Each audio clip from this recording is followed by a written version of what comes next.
This is channel Popat. We are discussing permeability and seepage. In previous three videos, you must have understood the theoretical portion of permeability and seepage. If you have not given proper attention, you can re-watch the videos. Let us understand numericals, how to solve the numericals in this session today. Let us start the session. Determine the average coefficient of permeability, that means K, in horizontal and vertical directions, that is KH and KV, for a deposit consisting of 3 layers. That means number of layers are 3, of thickness 5 meter, 1 meter and 2.5 meter respectively. The coefficient of permeability are 3 into 10 raised to minus 2 mm per second, 3 into 10 raised to minus 5 mm per second, and 4 into 10 raised to minus 2 mm per second. So we can write given data as Z1 5, Z2 1, Z3 2.5 meter, as well as K1, K2 and K3 as per given data. Let us understand and solve that. We already know KH equation, that is K1 Z1 plus K2 Z2 plus K3 Z3 by total depth Z. Putting the values in this, we can get answer 0.294 mm per second, that is horizontal permeability. Same way we can put equation for vertical direction, vertical permeability KV. Total depth Z, that is 8.5 by Z1 by K1 plus Z2 by K2 plus Z3 by K3, and we can get the answer 2.53 into 10 raised to minus 4 mm per second. As we have discussed, KH is always greater than KV. So we can see that 0.294 mm per second is greater than 2.53 into 10 raised to minus 4 mm per second. Let us move to next numerical. A soil sample of height 60 mm and cross-sectional area of 100 cm square was subjected to falling head permeability test in a time interval of 6 minutes. A head dropped from 60 cm to 35 cm. So H1 is 60 and H2 is 35. If the cross-sectional area of standpipe is 2 cm square, compute the coefficient of permeability of soil sample, as we have to find it by failing head permeability test. If the same sample is subjected to a constant head of 20 cm, calculate total quantity of water that will be collected after flowing through sample. So we have to apply both the formulas, falling head as well as constant head permeability test. We can write given data as capital L, length of soil specimen, that is 60 mm, that is 6 cm. A, cross sectional area, that is 100 cm square. T, time interval, that is 6 minutes, that is 360 seconds. H1 is 60, H2 is 35 cm, and standpipe area, that is given as 2 cm square. And if it is provided with constant head, the constant head is kept as 20 cm. Let us put equations for falling head, then we will put the equation of constant head. So K is given as 2.3 A into L by AT log 10 base H1 by H2. Here we have A value, L value, capital A, T, H1 as well as H2. So putting all values in the equation in centimeters, we can get answer 1.79 into 10 raised to minus 4 centimeter per second. Do remember to keep all the units same as centimeter and second. So permeability is coming as this. For constant head permeability test, do remember that permeability for falling head and constant permeability will be same always. So K value we got that. Now it is for constant head permeability test. Let us find out this. Already we know K value as 1.79 into 10 raised to minus 4 centimeter per second. Now we are provided everything, but we have to find Q, discharge. Right? So putting all the values T, L, H, capital A and K, we can get discharge as capital Q as 21.53 centimeter cube, or we can also write centimeter cube as milliliter. Let us move forward to next problem. In a falling head permeability test, the head causing flow was initially 50 centimeter and it drops 2 centimeter in 5 minutes. So head previously it was H1 50 centimeter, H2 got 2 centimeter less, so it is 48 centimeter, and time duration was 5 minutes. How much time is required for the head to fall to 25 centimeter.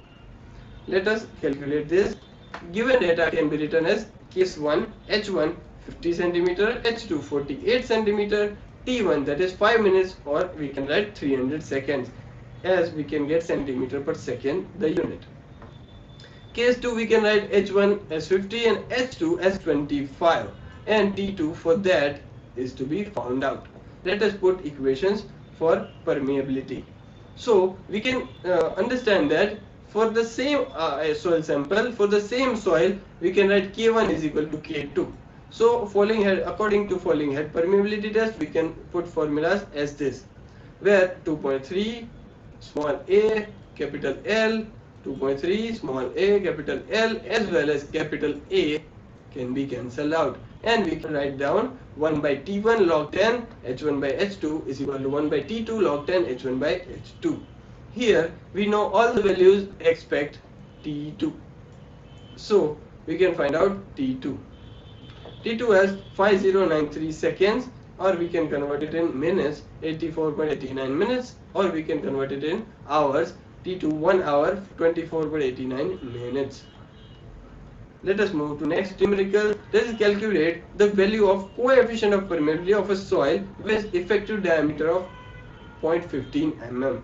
Now we know in first video lecture of permeability and seepage, permeability is directly proportional to effective diameter of the soil, that is K is directly proportional to D10 square. So we could write K is equal to C into D10 square. Here D10 is given as 0.15 mm, or we can write 0.015 centimeter. Now C is constant, which is in unit second inverse, and it is assumed as 100 to 150, but we will assume 125 in the numericals. So C is 125, D10 is 0.015, so K will be 0.0281 centimeter per second. Let us move to next numerical. A stratum consists of fine sand of 2 meter thickness. Under what head of water flowing in an upward direction will a quicksand condition develop? So question is all about quicksand condition development, and given data is G 2.65, E as 0.58. So void ratio and specific gravity is also given. Let us find out when quicksand condition will happen. Whenever I is equal to IC, quicksand condition will happen. Whenever your hydraulic gradient will become critical hydraulic gradient, there will be a sand boiling. Let us move forward. I can be written as H by Z, and IC can be written as G minus 1 upon 1 plus E. So we are provided G, we are provided E, we are provided Z. So we can find out H. Let us find out H by putting all the values 2, 2.65, 0.58. We can find out H as 2.08 meter. Let us move forward to the next problem. A soil has the coefficient of permeability of 4.75 into 10 raised to minus 2 mm per second at 30 degrees Celsius. Determine its value at 27 degrees Celsius. Take the coefficient of viscosity. Coefficient of viscosity is denoted by eta at 30 degrees Celsius and 27 degrees Celsius as 8 millipoise and 8.5 millipoise respectively. So eta 1 and eta 2 are given. We can write given data as K30. K for 30 degrees Celsius, that is given 4.75 into 10 raised to minus 2 mm per second. K for 27 is to be find out, and eta 30 and eta 27 is also given 8 millipoise, 8.5 millipoise. From basic lecture number 1 for permeability and seepage, we can remember that permeability is inversely proportional to viscosity. So we can write down K27 by K30 is equal to eta 30 by eta 27.